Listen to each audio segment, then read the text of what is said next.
The Harry Potter books start differently to how they start in the films. Things from the Harry Potter books that were missed out in the films that HBO should include. Right at the start of Philosopher's Stone, we immediately have a change. The Philosopher's Stone book actually starts out from the Dursleys' perspective. You're reading as if you are a fly on the wall of the Dursleys' life, specifically of Vernon, that you are following Vernon Dursley around. It's him going to work and basically seeing that things are all a bit odd on this morning that he's going to work. There are people dressed up weirdly in like long robes, cloaks, talking about strange things. He hears a name being thrown round. Harry, people talking about this Harry person. And Vernon's there going, hang on, isn't Petunia's nephew called Harry? Oh no, I think it's Harold or Henry. And it basically gives us this glimpse of we don't quite know what's going on yet. We're seeing things from Vernon's perspective, and I think is really quite key. You straight away see how the Wizarding World does impact the Muggle world. You straight away see how the Wizarding World is different to the Muggle world, that it's odd being in that Muggle setting.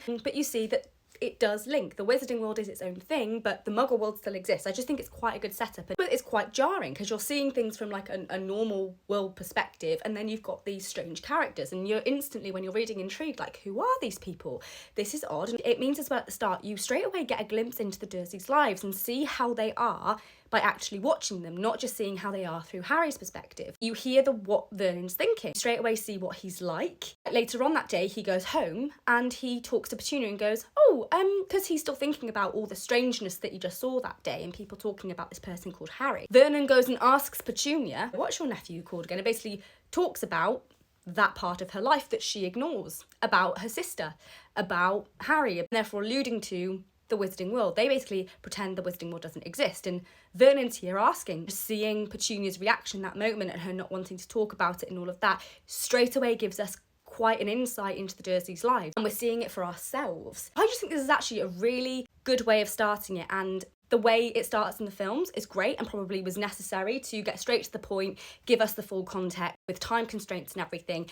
It does make sense. I think the way it starts in the film is more of a film start. But I think the start, how Philosopher's Stone starts in the book, would be perfect for the HBO series. Starting with it being like Vernon getting up, getting ready for work, going, him being like grumpy, seeing these people dressed in like wizarding clothes, talking about this other world, talking about Harry, all this stuff. I think that would be a brilliant way to start, and it keeps thinking like, what's happened, what's going on, who's this they're talking about, and basically being in Vernon's perspective. I just think it would be so good. And the next scene is that night when Harry is being dropped off at the Dursleys. It'd be different from the films. It gives us a scene that we've not had on the screen yet. Make sure you're following because I'm doing a whole series going through things from the Harry Potter books that were missed in the film.